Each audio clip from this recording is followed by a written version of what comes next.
बहुत बहुत धन्यवाद बड़े भाई राम सेवक यादव जी ने अपने मन की और हम लोगों को हमेशा आशीर्वाद देते रहे। कहीं इसी क्रम में हमारे बहुत प्रखर वक्ता प्रोफेसर लक्ष्मण जी हमारे बीच में है। लक्ष्मण यादव जी जिन्होंने पूरे भारत में एक तरीका और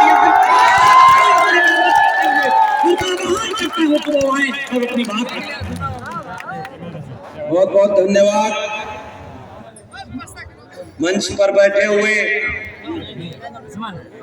हम सब के बहुत सम्मानित समाजवादी पार्टी के आधार स्तंभ, समाजवादी विचार को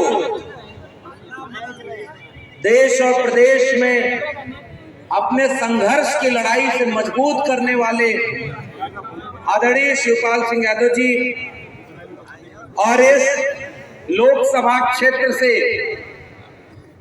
संविधान बचाने वाले खेमे के आपके अपने चहेते डॉक्टर नवल किशोर शाक्य जी और इस मंच पर बैठे हुए सभी सम्मानित नेतागण और दूर दूर से आए हुए आप सभी सम्मानित लोगों को मेरा क्रांतिकारी सलाम है। जय भीम, जय मंडल, जय संविधान है। साथियों, आज हम लोग ऐसे मोड़ पर खड़े हैं कि ये फैसले की घड़ी है। एक तरफ इस देश में संविधान को बदलने की बात करने वाले लोग खड़े हैं और दूसरी तरफ संविधान को बचाने वाले लोग खड़े हैं। हमें नाज है, हमें फक्र है, हमें गर्व है कि हम अम्बेडकरवादी और समाजवादी लोग संविधान को बचाने के लिए एकजुट खड़े हैं और यहाँ एकजुट होकर के हम संविधान को बचाने का संकल्प लेते हैं। दोस्तों, आज इस देश के सामने सबसे बड़ा खतरा क्या है? चुनाव तो बहुत हुए और चुनाव में बहुत सारे नेता आए और अपने काम पर वोट मांगते रहे।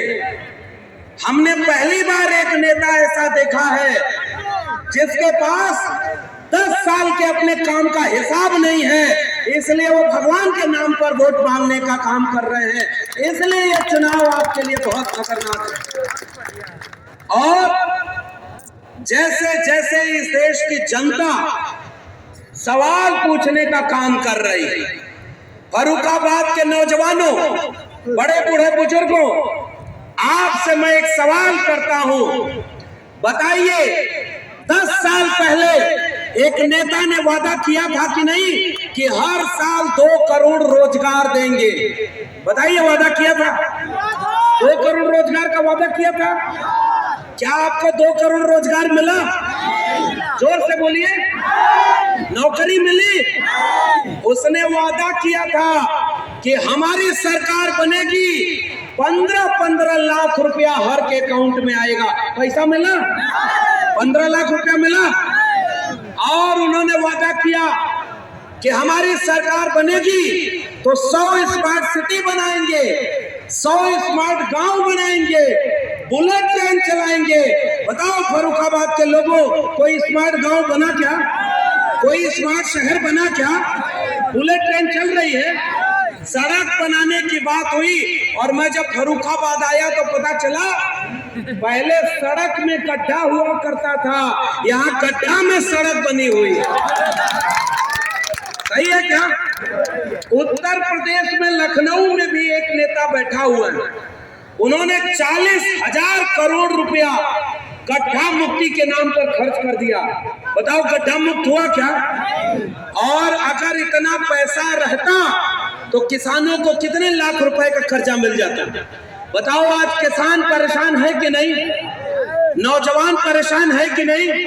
और नौजवानों, आज समाजवादी और इंडिया गठबंधन के लोग खुलेआम अब इस देश के लोगों से कह रहे हैं, हमारी सरकार बनेगी तो किसानों को एमएसपी की कानूनी गारंटी मिलेगी। बताइए, किसानों को एमएसपी गारंटी चाहिए कि नहीं? इंडिया गठबंधन और समाजवादी लोग कह रहे हैं हमारी सरकार बनेगी तो जितने खाली पड़े सरकारी पद हैं तुरंत सबको नौकरी दी जाएगी और उनके यहाँ नौकरी की कोई बात नहीं की जा रही है। बताओ आप इंडिया गठबंधन का साथ दोगे कि नहीं दोगे? नौकरी चाहिए कि नहीं चाहिए? और किसानों को एमएसपी चाहिए कि नहीं चाहिए? आप क्या बोल रहे हैं? हम ओबीसी माँ के बेटे हैं, बोला था कि नहीं बोला था? 14 के चुनाव में कहे कि ओबीसी हैं, 19 के चुनाव में कहे कि अति पिछड़े माँ के बेटे हैं। और जब जाति जनगणना की बात हुई तो जाति जनगणना कराने पर कह रहे हैं कि कोई जाति होती ही नहीं। बताइए, सदी का सबसे झूठा आदमी आपके देश का सबसे बड़ा प्रधानमंत्री बन के बैठा है कि नहीं? तो हमारी लड़ाई झूठ और लूट के खिलाफ है। हम समाजवादी लोग पीडीए की बात करते हैं और मैं धन्यवाद दूंगा समाजवादी पार्टी के राष्ट्रीय अध्यक्ष अखिलेश यादव जी का, जिन्होंने पीडीए के बाद जाति जनगणना करा करके नारा लगाया, जिसकी जितनी संख्या भारी उसकी उतनी हिस्सेदारी। इसलिए हम समाजवादी लोग यहाँ पर तो बहुत ज्यादा वक्त नहीं लूंगा, क्योंकि हम सब लोग आदरणीय चाचा जी को सुनना चाहते हैं। लेकिन एक बात हाथ उठाकर बोलिए, क्या संविधान को बदलने की बात करने वालों को आप वोट देंगे क्या? बताओ, आप संविधान के बदलने वाले को वोट दोगे क्या? अगर संविधान नहीं रहेगा तो हमारा कोई अधिकार बचेगा क्या? इलेक्टोरल बॉन्ड के नाम पर चंदा लूट लिया और नौजवानों के सपने को लूट लिया और पेपर लीक करवा दिया। बताओ, फर्रुखाबाद में सरकारी नौकरी मिल रही है? सरकारी नौकरी मिल रही है? किसान और मजदूर, नौजवान मजदूर सब परेशान। इसलिए हाथ उठाकर फर्रुखाबाद के लोगों, अब ये आखिरी बात कहूंगा, क्या आप डॉक्टर नवल किशोर शाह के जैसे नेता को अपना एक एक वोट दे करके संविधान बचाने की लड़ाई में मजबूत करने का काम करेंगे कि नहीं करेंगे? हाथ उठाकर बताइए, क्या नवल किशोर शाह जी को अपना एक एक वोट दे करके संविधान बचाने वाली लड़ाई को मजबूत करेंगे कि नहीं करेंगे? और 10 साल का हिसाब मांगिए कि सांसद जी हाजिर हो, अब तक क्या काम किया उसका जवाब दो, वरना फर्रुखाबाद की जनता समाजवाद, अम्बेडकरवाद और हर जाति के लोगों में आपसे अपील करने आया हूँ। अगर संविधान बचेगा तभी आरक्षण बचेगा, अगर संविधान बचेगा तभी सरकारी नौकरी बचेगी, अगर संविधान बचेगा तभी हमारा देश बचेगा। बताओ, संविधान को बदलने वालों को इस बार दिल्ली की कुर्सी से आप बदल दोगे कि नहीं बदलोगे?